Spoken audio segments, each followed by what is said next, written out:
Welcome, everyone, to our second virtual author visit. We can give everyone just a few moments to enter in from the waiting room, and then we will get started.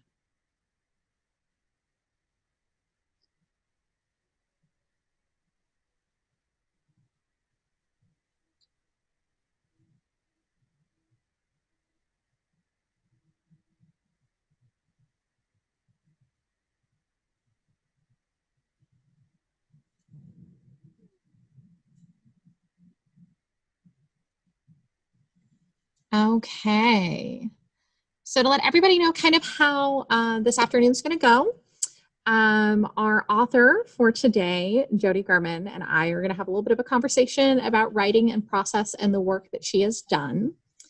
After that, we're going to have time for a question and answer. Zoom does have a question and answer function, so you can drop your questions into that box at any point. We'll start going through the written ones first. We will reserve some time at the end for anyone who would prefer to ask the questions over the phone or audibly, and we'll do that as well. But we're going to try and do a lot of it through the chat box just because it's a little bit easier to manage our time that way. But like I said, we won't answer the questions till the end, but please feel free to drop those in that question and answer box at any point, and we will go through them starting from the top. And yes, so thank you all for joining us. For those of you who don't know who I am Kathryn Hunt. I'm the director at the Lincoln Public Library here in Lincoln, California. And today I have the wonderful Jody Gehrman joining us. And so Jody's a native of Northern California and is an incredibly versatile author. She's written 13 published novels across a variety of genres. She has written numerous award-winning plays that have been staged around the country and several screenplays as well. And on top of all that, she's also a professor of English and Communications at Mendocino College and a doting cat mom. So Jody, first things first, the real pressing questions. Are any of your cats going to be joining us today?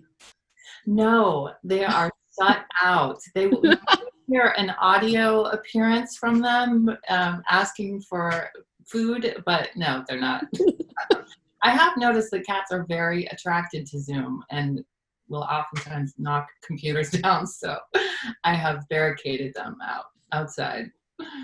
My cat also really enjoys walking across the keyboard and making sure to turn off everything that I'm working on. Right. Yeah, it's been fun with COVID-19. So most recently, Jody, you've been working on some suspense thrillers, including Watch Me, and then your most recent novel, Girls Weekend. But as you know, I mentioned, you've written across a number of different forms, novels and dramatic works. What genre did you start in? I started in playwriting. Well, I mean, I started in, journaling and bad poetry like most people as a teenager. And that was very isolating in a lot of ways. I mean, it was therapeutic, of course, but it wasn't until I discovered playwriting in college that I really understood that writing doesn't have to be done entirely alone, that it can be this deeply collaborative process, and you can get other people to really care about what you're writing because, actors don't want to say it if it's stupid, right? And directors don't, they're invested in a way that doesn't necessarily happen when you're just writing a novel or, writing short stories on your own. So yeah, I started in playwriting. I did a little bit of freelancing right after college, writing for mostly arts magazines, San Francisco Review of Books. So I did some author interviews through them, and then, really got serious about fiction in graduate school in my 20s. So, but yeah, I really like moving back and forth between genres. What are your differences in approaching writing between those different genres? Or do you find that your process is relatively similar regardless of the final form that your writing is going to take? I do have certain steps that I go through with both, regardless of whether it's a play or a screenplay or a novel.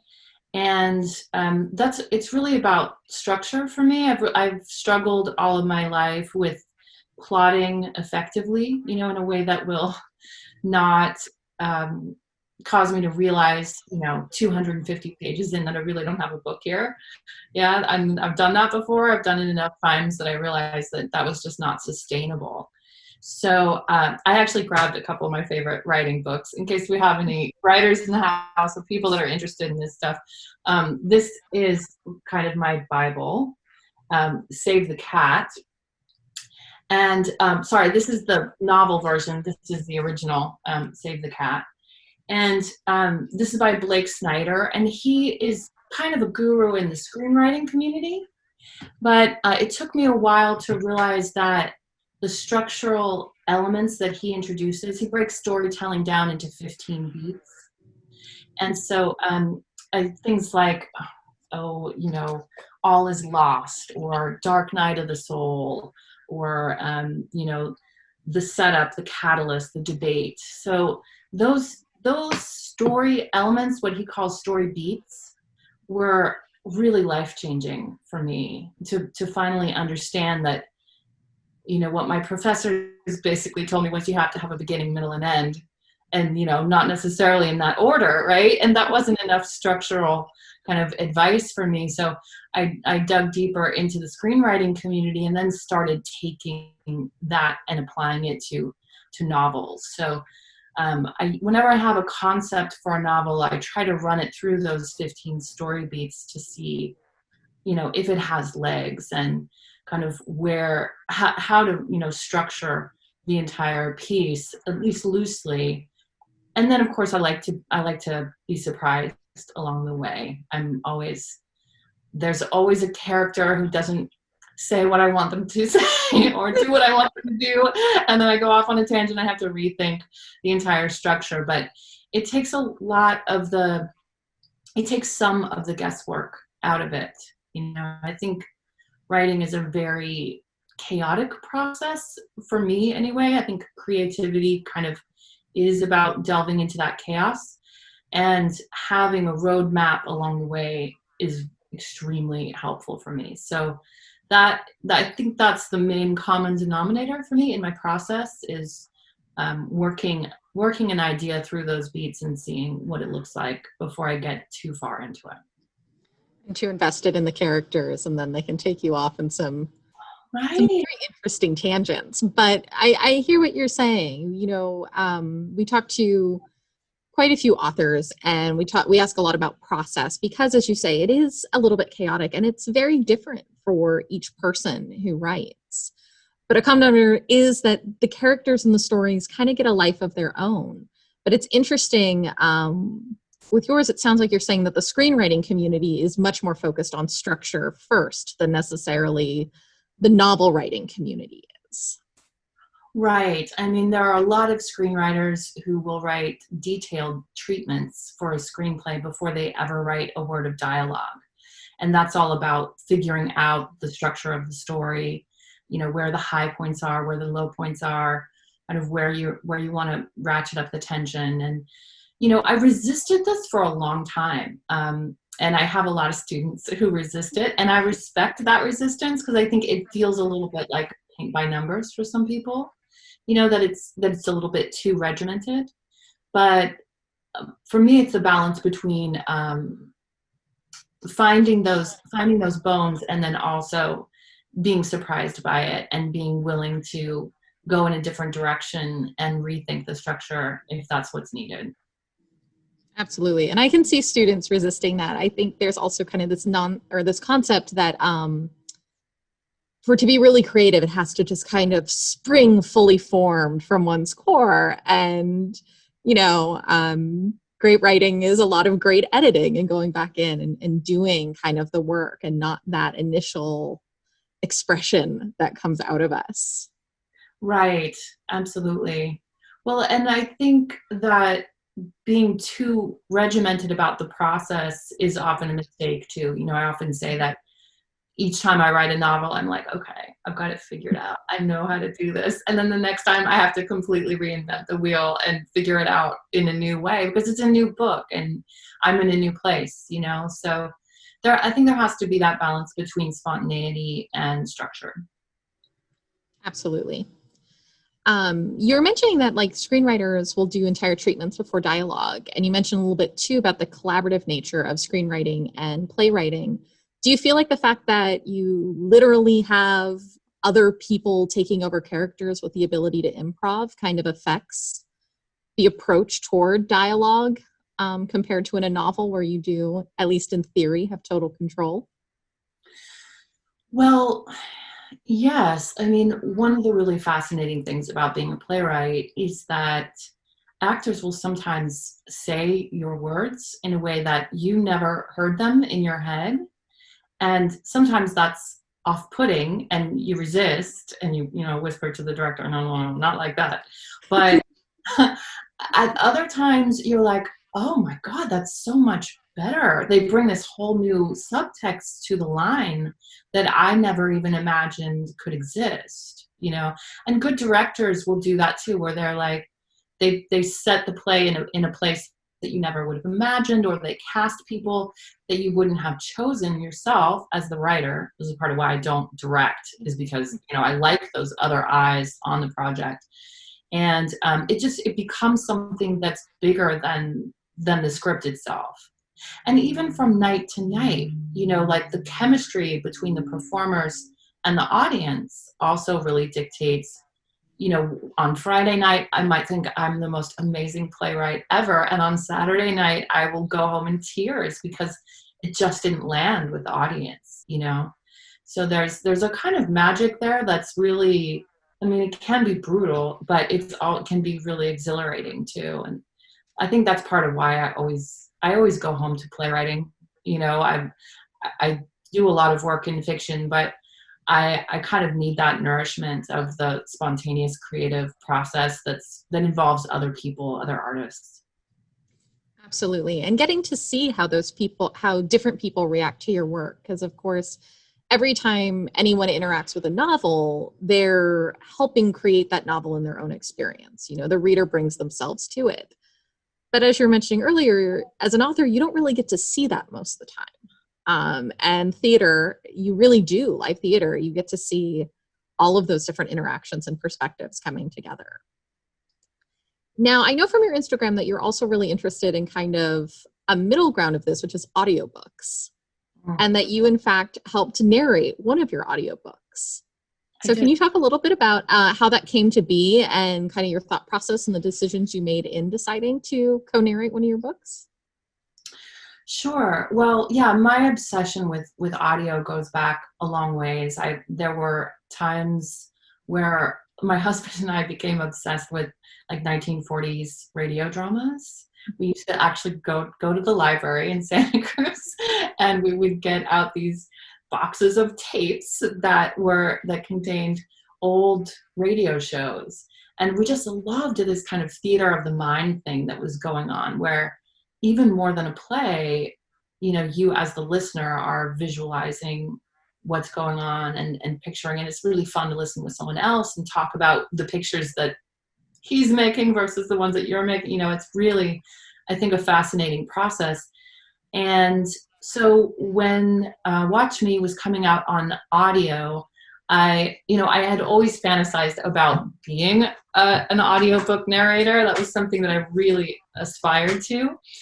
And so, you know, I said to the producer of the audiobook, I would love to read this. And this is the first time in a long time that I'm in the right demographic, you know, because I had written a lot of young adult novels, and I didn't think it was appropriate for a woman in her 40s to narrate a 17-year-old protagonist.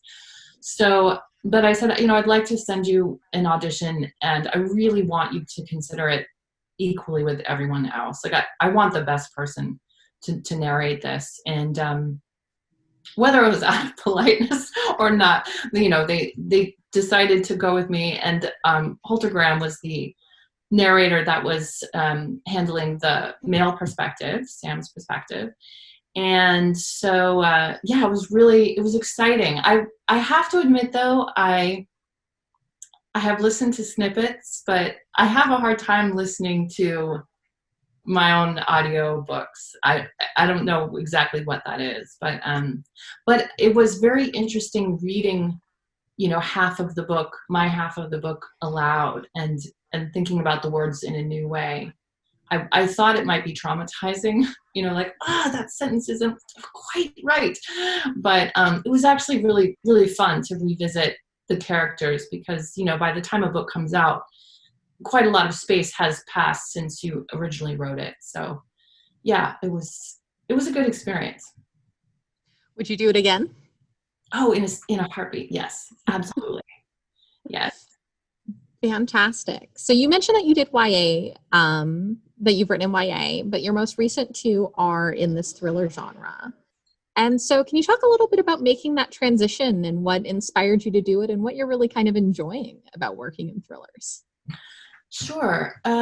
Well, a lot of my decisions about what to write next have a lot to do with what I'm reading, what I'm drawn to as a reader. And there was a time, 10, 15 years ago where I became kind of obsessed with young adult fiction. I really loved the kind of renaissance that was happening. I mean, when I was a kid, it was pretty much Judy Blume, and that was it. There wasn't a lot that was directed to readers in their teens specifically. So I loved writing young adult. I had a lot of fun with it.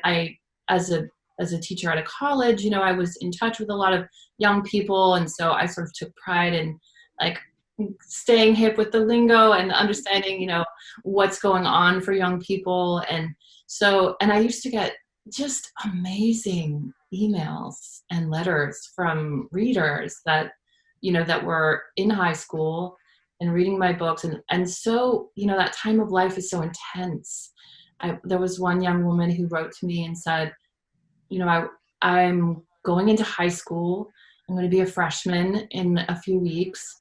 And I read your book and, it takes place in high school. And now I'm not afraid of high school anymore. I'm actually looking forward to it. I was like, that is such an honor, to be able to be a part of a young reader's life in that way. But after about 6 young adult books, I just started to feel like the canvas was a little too small for me and the issues that I wanted to deal with in my writing. I'm in my 40s. I really wanted to explore some issues around aging and, being a woman in her 40s. I mean, I wanted to have a little bit more leeway. And I was also feeling like it was more of a strain as I got older to really understand youth culture and to do it justice. I mean, some issues are perennial and never go away, but I do think there's a lot that young people are dealing with that now that I have a hard time wrapping my head around.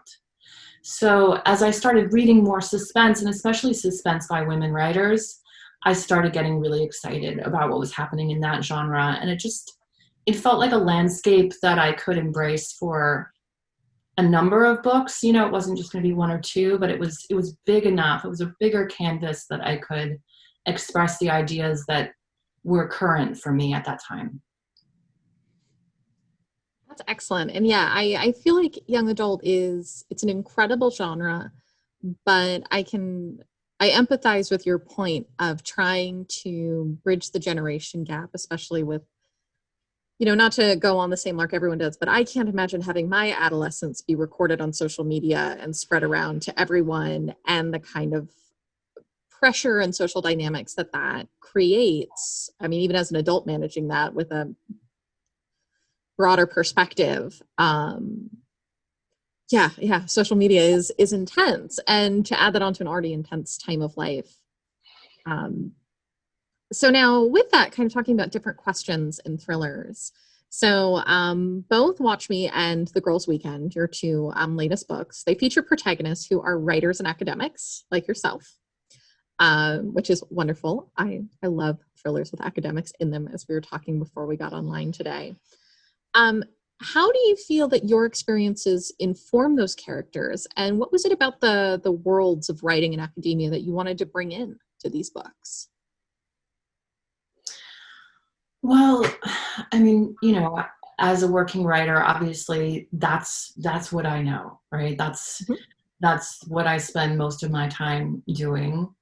And I find that as a reader, I'm really drawn to novels, especially suspense novels that are set in academia, or at least have a protagonist who's familiar with that world.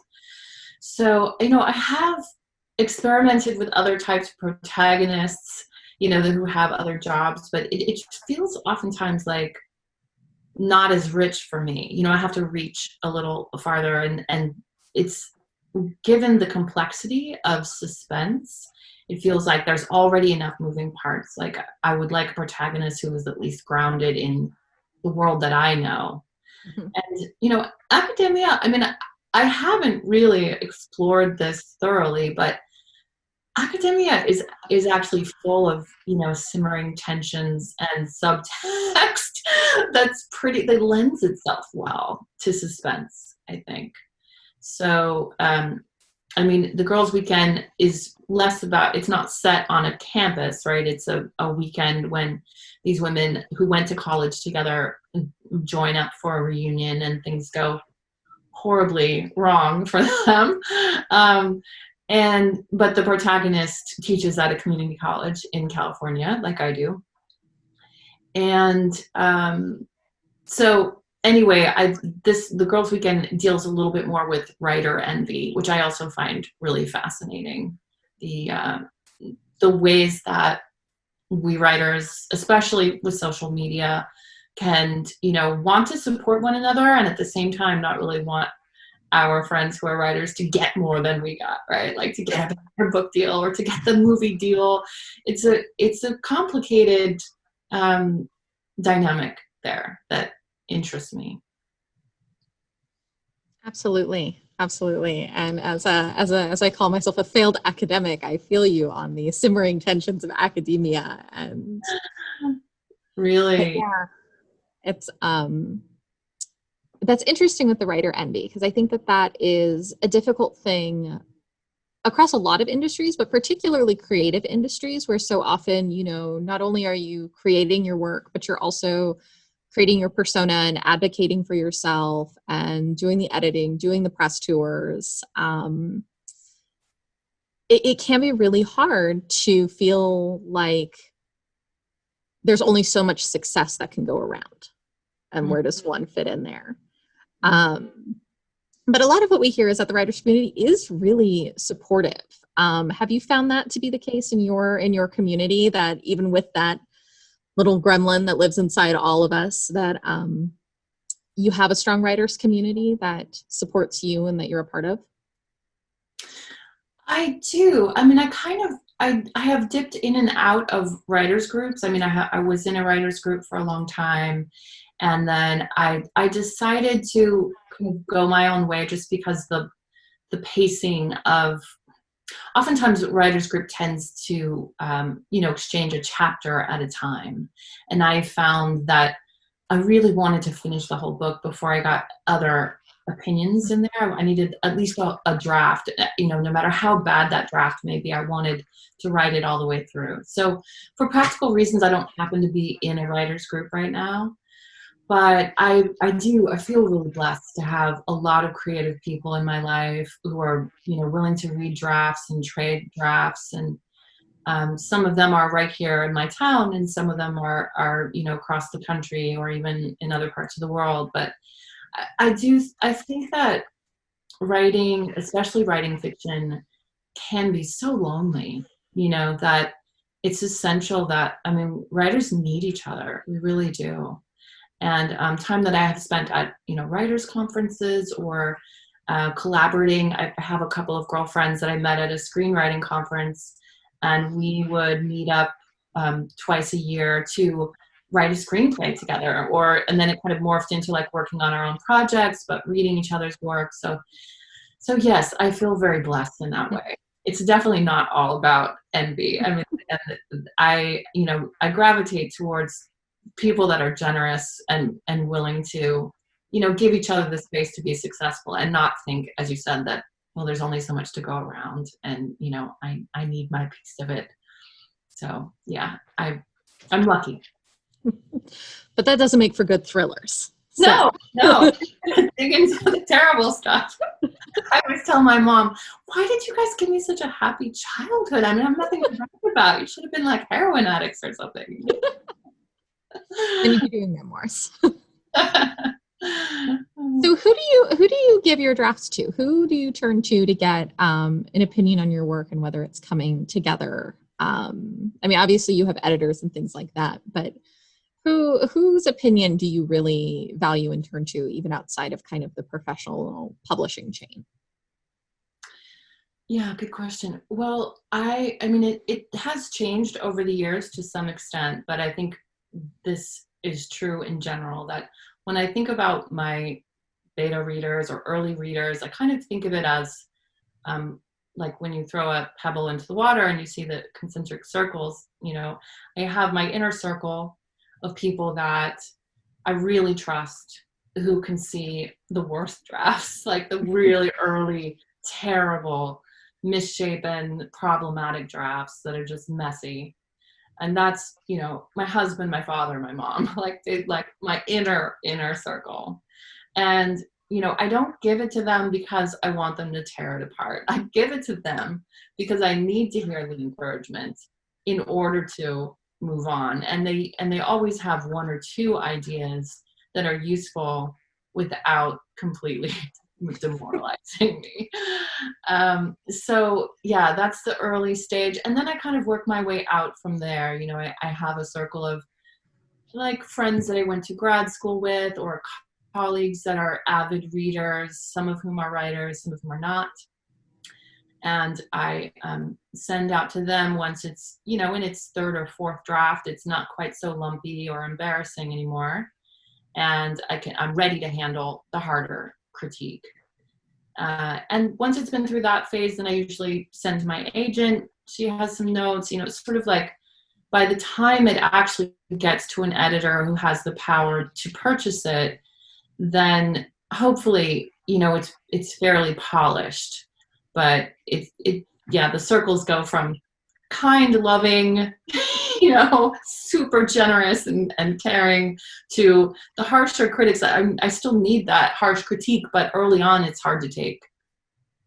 Absolutely, especially because there is still so much changing, so much malleable in the early stages of the creative process. I think having those generous readers who are going to hand you not just some places that tweaks could be useful, but also be like, oh, here are the real gems that I saw in this.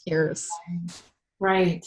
Well, and one of the things that I have found with professional editors at a major publishing houses is that, a lot of people have an idea like, oh, well, out in the real world, people are going to be really harsh, that there's some real world of publishing where the critique is going to, knock you on your ass. And I don't think I haven't found that to be true. I've actually found that most of the editors I work with are so generous and so warm in their feedback that you barely even notice that they've basically told you need to change the entire novel, right?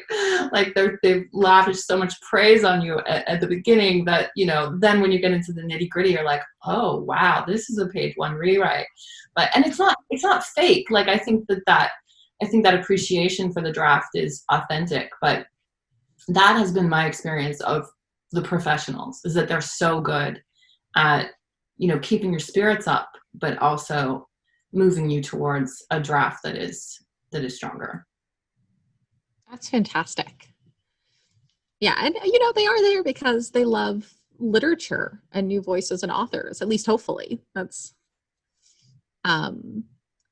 so now with that, you've got all these writing projects you have going on. You have your teaching career, you have everything else that goes on in your life.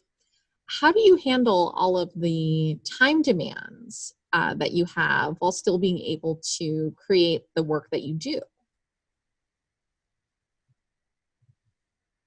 Well, I try to move forward with the writing part of my life at a pace that is sustainable. So, if you think about it, 1,000 words a day is a pretty common goal for a lot of writers. It was Hemingway's goal. I mean, there's sort of like a history behind that, but 1,000 words is about, I don't know, about 3 pages, double spaced. So it's not an unreasonable daily goal.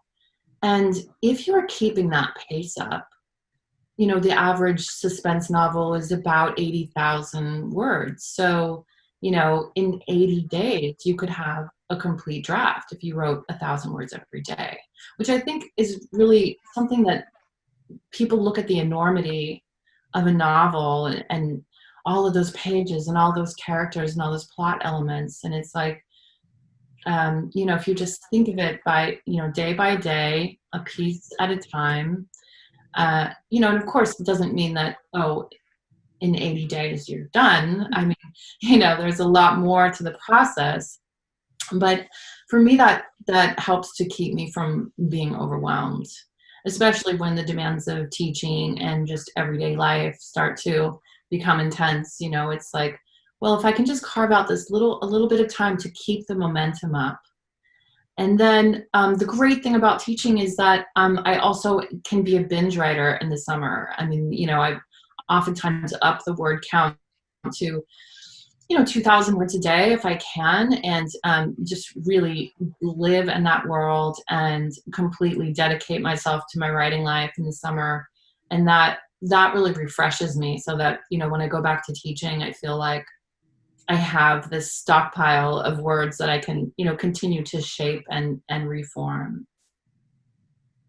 That's fantastic. And yes, that's so you find that having that daily practice is really important to get in and write even just that little piece each and every day. I do. I'm also a fan of the first thing in the morning writing exercise.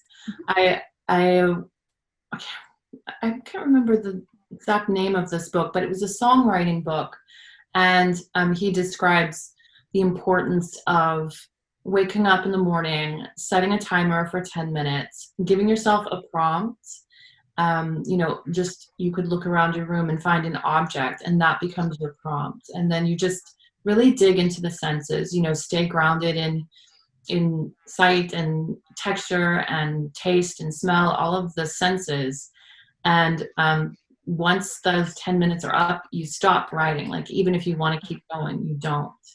And it kind of whets the appetite, so that when you are going through your day, I mean, the author's theory was that our inner writer and our inner artist is lazy. We need to wake them up. And, especially that moment when, the dreams are still kind of fresh in your mind, and you're still sort of somewhere between conscious and unconscious, that you can stimulate that part of yourself that's creative, and then that will continue to resonate throughout the day. So as you're, driving down the street, like, metaphors will come to mind, or you'll notice things in a different way. I have found those kinds of tricks to really help with productivity. I can see that. Cameron's The Artist's Way espouses a similar practice of every day, write 3 pages stream of consciousness, and then once a week to then take yourself out to find the things that inspire you, under the idea that, if you get into a practice of expressing yourself without judgment and of nourishing your creative process with things that inspire you, you will create the fertile ground to get out of your head and make the work that you want to make, that is important to you. Right. And again, this idea of if you show up every day, eventually the muse will show up at the same time. Yes, absolutely. Well, and if you think about all the things that we do with our time that we kind of put in the category of unwinding, or, I've had a rough day and I just need to not think, just zone out, watch a movie or scroll through social media, those kinds of things that eat up a big portion of our day. If you can shift your mindset to feel like writing is going to be a way to unwind, that, sinking into this world is going to be a reward for getting through the more mundane aspects of your day, I think that helps a lot. Absolutely. So you've shared great writing advice with us, and you've shared with us a couple books. What is the best, and then what is the worst piece of writing advice you've ever gotten? You don't have to name names, especially for the worst one. Well, I don't know that this is the best writing advice that I got, but it's something I've been thinking about lately. when I was in graduate school, my mentor was T.C. Boyle, and he did a lot of historical fiction at the time. And so he was talking about the importance of, just because you've done the research, it doesn't mean that it belongs in the book, right? Like you may have reams of research, but you have to tell the story first. And I've been toying with the idea of historical fiction or a suspense that has a historical setting, which feels very daunting to me. And so I've been reading more historical fiction and really thinking about that advice, because I do see that in a lot of historical fiction where people, they've done the homework and they want to show up with their homework in the book, right? So, and I think that can be dangerous to storytelling. If you insert an awkward sort of factual aside, and it doesn't make sense organically for the character to be telling us this, it stops the reader and it stops the flow of the work. So that was good advice. What was some bad advice? I'm not a fan of writers or teachers who are convinced that their way is the right way. If I mean, I'm talking about structure and how and why that worked for me. But I also have so much respect for writers who just find the plot as they're going. Like I don't think I could do that now. I think it would be nearly impossible for me to do that because I have found this other way to work.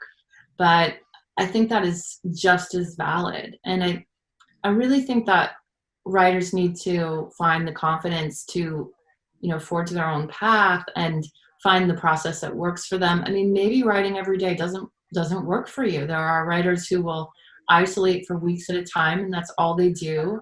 And then they take time off from writing. So I don't think there are any absolutes. I think it's just about the individual, and even different times of my life, I've written in different ways and, in different spaces and had different practices. So it's always evolving. And I think we should give each other room to find the right way for us. Absolutely. And you kind of mentioned that earlier when you said that with each book, you're in a different place and the book is different. So you're relearning, or maybe not even relearning, but you're learning how to write that book at that moment. And yeah, with different authors, it's going to absolutely vary depending on circumstance and just personality. Right. I think sometimes getting pressured to try something, I think this is sometimes the great benefit of either writers groups or taking classes, having the impetus to try a style of writing or writing practice that maybe you wouldn't lean toward organically. Sure. Yeah, and that's why I find it refreshing too to go back to playwriting after I've been in fiction for a while and vice versa, and then take a break and write a screenplay.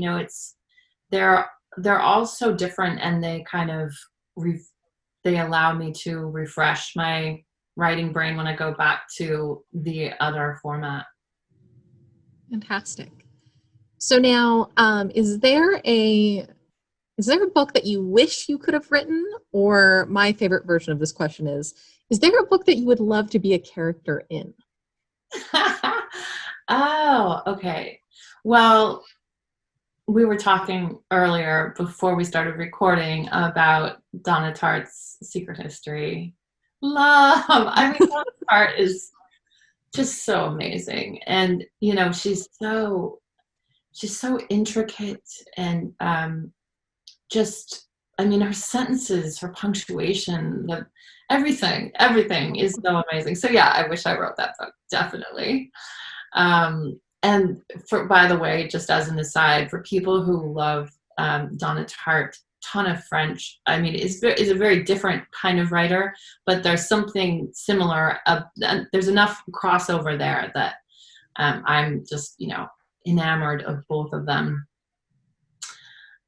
A character in a book.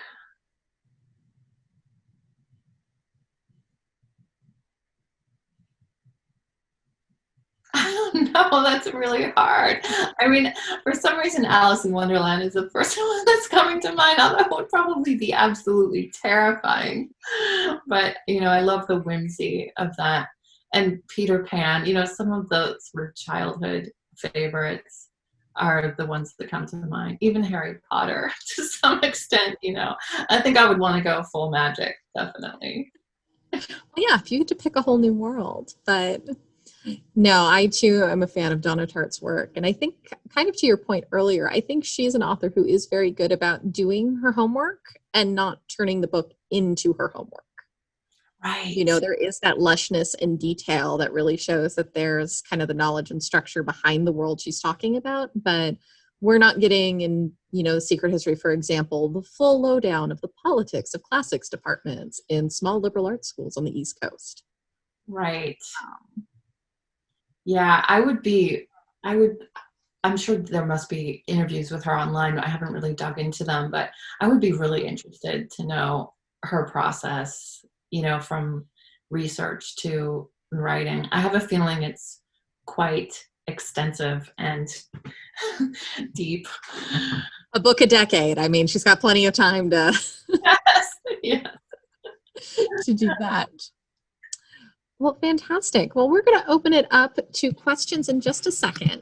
But my last one for you is, can you give us a little bit of a tease about what's coming next for you? And then, I guess it's really two. If you give us a tease about what's next for you, and then we'd love to know where we can find you online so that all of our attendees can follow you and keep up to date with your work. Sure. Well, I am continuing to work in suspense, and I'm a little bit superstitious about talking particulars since it is kind of still a work in progress. But I will say that it has an academic setting, a more thoroughly academic setting, and a character who is quite different from myself, and that I'm kind of in love with this protagonist. She's very odd and not very good with people, but I really love her. So yeah, and I would put it in the category of psychological suspense. And as far as online, so my website is just jodygehrman.com, and Gehrman is really hard to spell, but it's Gehrman. I'm also on Instagram and Facebook, and to some extent Twitter, although I visit those rarely, but you can reach me through the website. There's a contact form if you have any questions. Fantastic. And we'll share links to those on our Facebook with this event. So do we have any questions? If you want to answer a question over the audio, go ahead and raise your hand and we'll give you guys permission to speak. Otherwise, I don't have any in my question and answer panel yet, though we do have, and I echo this, a thank you to our wonderful author who's joined us this afternoon.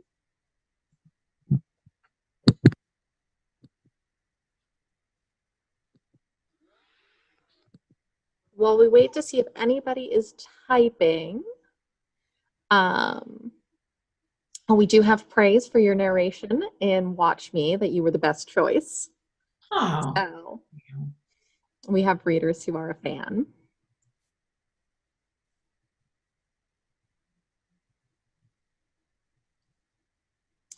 And then we do have a question about what are the names of some of the plays that you've written? Oh, sure. Well, I wrote a play that was produced at the college where I work last fall, called Wildfire. And it was actually this really fascinating process. We went through a grassroots sort of gathered a team of students to explore the local effects of, we have some very devastating fires in Mendocino County in the last few years, and it seems to just keep happening. So students went out and interviewed people in the community who had, been affected by the fires. It's hard to find people who haven't been affected, but we interviewed first responders and, people that were in charge of getting animals out of communities. And so students did those interviews and then brought that information back to me. And I wrote a play it started out exploring fires, but it also grew into kind of a conversation about climate change. And this was part of a larger collective called the Phoenix Project, artists confronting artists and academics confronting climate change. So that the run of that show was actually cut short because of the power outages, which were fire related. And a major part of the play was about the grid going dark, like the end of civilization as we know it. So I thought this was this like interesting fictional conceit, and then it actually ended up shortening the life of the play. So, but luckily it was chosen to go to the Kennedy Center American College Theater Festival. So we took the cast to Colorado for the regional festival there. So that was an exciting play and project, unlike anything I'd ever done. And let's see, Taste is a sort of wine country Pygmalion comedy that I wrote that was performed at a couple theaters. And The Ticking Clock was a play that I did about 12 years ago it's been performed in Chicago and then a couple of theaters locally. And that actually had some similarities with Wildfire, where we interviewed about 150 women about their choices to have children or not and the various permutations of that, and then created a play around that. So that was incredibly exciting and gratifying. So those are a few.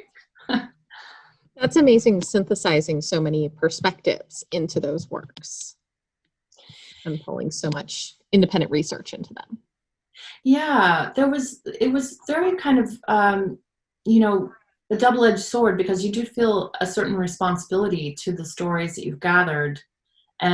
But I'm, at heart a fiction writer. I really don't, neither of these were like documentary theater pieces, where I was trying to recreate the voice or the situation exactly. But, there is that feeling like, wow, I owe these people something. I want to create something that they're going to feel good about, and walking that line between feeling stifled by that or feeling inspired by it. But both projects ended up being really exciting and collaborative. Fantastic. We've got another question asking, where do you find your initial inspiration for the stories and the subject matter that you write about? In the shower, mostly. No, I mean, really, it's those moments where I'm like driving or doing something where, my brain is sort of mildly engaged, but it doesn't really have to be fully engaged. And then, the ideas just kind of pour in at that point. So, I mean, ideas are everywhere, and I usually have a lot more ideas than I can possibly pursue. And not all ideas are good ones either. That's one thing that I had to learn early on is, you really don't want to discover 2/3 of the way into the draft that this idea was inherently flawed and there is no way to fix it. And that I've been there before. So yeah, ideas are not the problem for me. It's usually, where it gets a little stickier is the best way to execute this idea. Fantastic. And then we have a question about whether you spend a lot of time in your book settings, and that Girls Weekend was beautifully descriptive. Sure. Yeah. Well, I did live in Washington. I lived in Bellingham for a couple of years. I was in graduate school up there. And so the Girls Weekend is set, near Deception Pass in the San Juan Islands. And I also lived in British Columbia as a kid. So the Pacific Northwest just has a really special place in my heart. And I've set a couple of books up there. But I had the pleasure of going to Fort Townsend to visit an old and dear friend of mine. And, we went to Deception Pass. It was while I was working on the book. And, I just wanted to smell the smells and, experience the atmosphere again while I was working on it. So that was especially lucky to be able to revisit that.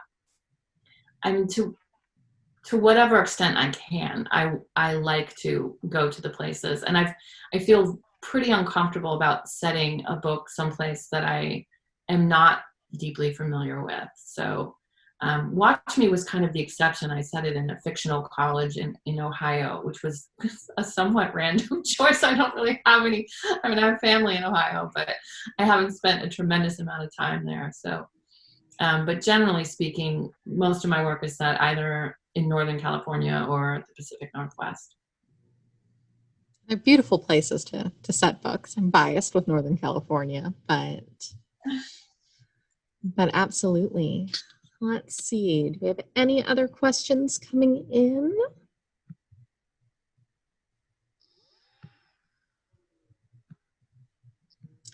I don't see any. Again, if you have a Lincoln Public Library card,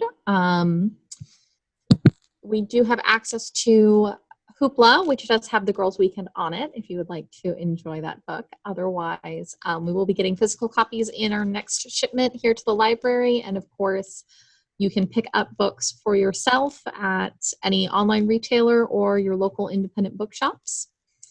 And Jody, thank you so much for joining us. This was wonderful. It was really great getting to hear your process and your perspective, and particularly your insights on kind of collaborative creative meaning making and how that plays in with novels as well as plays. Thank you, Kathryn. It was fun talking to you. Wonderful. Well, I will not keep you. And then for all of our library users, this is recorded. We will be posting this on our Facebook. And then as well, keep your eyes peeled on social media or the city's e-bulletin for our next author event. We've got a couple more in the works.